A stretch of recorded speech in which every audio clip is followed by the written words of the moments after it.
Narine जी, हम आज बात करेंगे, हमारे साथ एक ऐसे बच्चे हैं जो साइंस एंड टेक्नोलॉजी में काफ़ी ज़्यादा एडवांस्ड हैं। और ये आपके ख्याल से क्यों होता है कि हमारे मुल्क में जो लोग हमारा नाम रोशन कर सकते हैं, जो पाकिस्तान का नाम मैप पे डाल सकते हैं, उनको क्यों नहीं वो रिगार्ड दी जाती, या हमारी गवर्नमेंट या हम लोग क्यों नहीं उनकी मदद करते? करनी तो चाहिए, लेकिन क्यों नहीं करते? क्या हमें अपने आप से कोई नफरत है, कोई प्रॉब्लम है अपने आप से? क्या आपके ख्याल से ये क्या रीजन है और क्यों गवर्नमेंट नहीं सुनती? खुद ही हम लोग कहते हैं ना कि अगर हमारे पास और चीजें होते तो हम भी फर्स्ट वर्ल्ड कंट्री बनते थर्ड वर्ल्ड से, लेकिन कुछ मेरे ख्याल से सपोर्ट की कमी है। बिल्कुल, वाकई ऐसे कह सकती हैं, बिल्कुल ऐसे ही है। चलिए खैर, thank you so much Merin ji, आपने कॉल किया, आपका बहुत बहुत शुक्रिया। Thank you for being a first collar.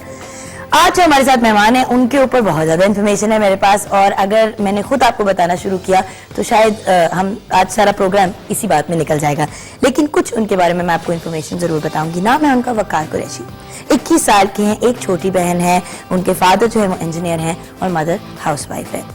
University of central Punjab से BCS कर रहे थे, अब थे जो है वो मैं आपको समझाऊंगी आगे जाके। पिछले 2 साल में पहले उन्होंने मेरे ख्याल से एक 3 डायमेंशनल उर्दू की गेम बनाई, वर्चुअल रियलिटी सिस्टम भी बनाया 1 साल पहले, जिसमें उन्होंने मतलब जिसपे मैट्रिक्स टेक्नोलॉजी पे इम्पैक्ट, मतलब कुछ मेरे तो ये सारे के ऊपर से गुजर रही हैं चीज़ें, लेकिन कुछ ये पढ़ के मुझे तो यही लगा कि कुछ एक जीनियस टाइप बरखुरदार हैं। मेरे ख्याल से वकार को बुलाते हैं, उनसे खुद ही पूछते हैं कि उन्होंने क्या क्या ईजाद किया और उनको कितनी सपोर्ट मिली है गवर्नमेंट और बाकी जनरल जनता से। अस्सलाम वालेकुम वकार, आइए। कैसे आप? आइए प्लीज बैठिए। Thank you. वकार, सबसे पहले तो मुझे इस बात की समझ नहीं आ रही कि तुम माशाल्लाह से 21 साल के हो और 21 की एज पे इतना सब कुछ किया कैसे? क्या बचपन से गैजेट्स में हाथ डालने की आदत थी, क्या हुआ? नहीं, बचपन से गैजेट्स में हाथ डालने की आदत नहीं थी। बचपन में खिलौने मिलते होते थे, बच्चे खेलते थे, और मुझे इस चीज़ की टेंशन लगी होती थी कि यार ये चल किस तरह से रहे। तो खेलते कम थे और तोड़ते ज़्यादा थे, तो वहाँ से कहानी स्टार्ट होती है एक्चुअली। और वही चीज़ आगे फिर चलती रही, और साइंस की तरफ मेरा ध्यान था। I was a curious person, मुझे हमेशा ये चीज़ का शौक रहता था कि ये जो मशीन मेरे सामने पड़ी हुई है, हाउ इज इट वर्किंग, तो दैट्स द बेसिक थिंग। तो मुझे ये बताइए कि जो पहली 3D गेम उर्दू की आपने बनाई, ये दुनिया में पहली गेम बनी है उर्दू की? Obviously yes. अच्छा, तो इसकी स्टोरी क्या है, ये क्या? आज से 2 साल पहले my mother was diagnosed with cancer. तो उस वक्त तक मेरा जैसे कहता है कि मैं I haven't achieved anything big और सारा कुछ, और अपने वालिदैन की नज़र में मैं एक बहुत बड़ा क्वेश्चन था कि इसका फ्यूचर क्या बनेगा और ये क्या आगे जाके करेगा। और मेरी नज़र में सिर्फ एक चीज़ थी कि I have to prove myself, मुझे बताना है कि मैं भी कुछ कर सकता हूँ। तो अल्लाह ताला की मेहरबानी, अल्लाह ताला का शुक्र है कि I started working on the game, और I finally made the game.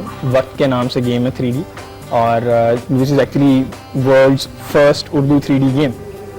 तो ये गेम है क्या, इसमें होता क्या है? It's a first person shooter game, जिस तरह से काउंटर स्ट्राइक बहुत सारे लोग खेलते हैं, और इट्स यू कैन से कि आप पाकिस्तानी वर्जन उसका देख सकते हैं, क्योंकि सारा वो लैंग्वेज जो सा उसका वो उर्दू लैंग्वेज है, और आपको लोकल उसमें बड़ा टच मिलेगा। तो एक तो ये आपकी हो गई चीज, उसके नहीं, बट ये इन्वेंट हुई कैसे, हुआ क्या? एक दिन बस सुबह उठे और कहा कि ये बनाना पड़ा? It's a very long story. या बड़ी लंबी कहानी है, इतनी लंबी है कि प्रोग्राम खत्म हो जाएगा। बचपन से गेम्स का शौकीन था, और I was a curious person, मुझे गेम्स खेलते हुए भी हो रहा होता था यार ये किस तरह बनाती कहाँ पे है, बनती कहाँ पे है। तो हमें तो पता है ना, ये अमेरिका के अंदर टेक्नोलॉजीज वगैरह बनती हैं। तो I started searching on the thing, और फिर उसके बाद मेरी यूनिवर्सिटी में मुझे काफ़ी सपोर्ट मिली। वहाँ से मेरे टीचर से मैंने थोड़ा बहुत आइडिया लिया। फिर उसके बाद मैंने आगे उसके ऊपर ऑनलाइन सर्चिंग की, और उसके बाद मैंने I started self learning online, और उसके बाद आई started working on the thing and it worked. अच्छा, फिर आपने वर्चुअल रियलिटी सिस्टम बनाया उन लोगों के लिए जो किसी तरीके से जो डिसेबल्ड लोग हैं। That is a different system. You got it mixed up. The thing is कि जो गेम जो मैंने बनाई थी, it was very interesting. It got me the fame. लोगों ने बड़ा अप्रिशिएट किया माशाल्लाह, और उसके ऊपर मुझे बहुत अच्छा रिव्यू मिला। लेकिन मैं थोड़ा सा हटके काम करना चाह रहा था। गेम तो हर कोई बना रहा है, हर हफ्ते के बाद आपकी एक नई इंटरनेशनल गेम रिलीज हो जाती है, लेकिन I am a huge fan of the matrix, जो वो कहते हैं ना, वो मूवी बचपन से मैं देखता आ रहा था, और उसका एक थीम था मेरे जहन में। तो मेरे जहन में था मैं गेमिंग के एक्सपीरियंस को I should take it a step further और मैं उसको कुछ नई चीज़ उसके अंदर क्रिएट करना चाह रहा था। तो मेरे जहन में आया वर्चुअल रियलिटी सिस्टम का आइडिया। और उसमें एक्चुअली ये है कि जिस तरह से आप कंप्यूटर गेम्स खेलते हैं अभी कंप्यूटर के ऊपर और कीबोर्ड के साथ, तो जो वर्चुअल रियलिटी सिस्टम है उसके अंदर क्या होगा कि आपको you have to wear some glasses और उसके बाद you can go inside the computer system. आप अंदर घुस के आंखों से सारा कुछ यस कर रहे हैं। एग्जैक्टली। खुद बनाया है? या झूठ ना बोलो, सही क्या अल्लाह की कसम खाओ। आपको चेक करा दूं। अच्छा चलो कहते हो तो मान लीजिए, अजीब सी बात लगी ना मुझे। डिसेबल लोगों के लिए हेड ट्रैकिंग सिस्टम क्या है? हाँ इसी से फिर ये चीज निकली होगी। हाँ मैंने जब यहाँ तक मैंने काम कर लिया हुआ था तो मेरे आज से थोड़े से पहले मैं फैमिली, मेरे जो फादर हैं वो सऊदी अरेबियन इलेक्ट्रिसिटी कंपनी में काम करते हैं और वहाँ पे मेरा सऊदीया का एक मरतबा चक्कर लगा और वहाँ पे एक दुकान थी कंप्यूटर्स की और वहाँ पे एक बंदा बैठता होता था, शॉपकीपर, और उस बंदे का कंप्यूटर का नॉलेज इतना ज़बरदस्त था और मैं कहता हूँ कि मेरा अपना नॉलेज कुछ भी नहीं है उसके आगे।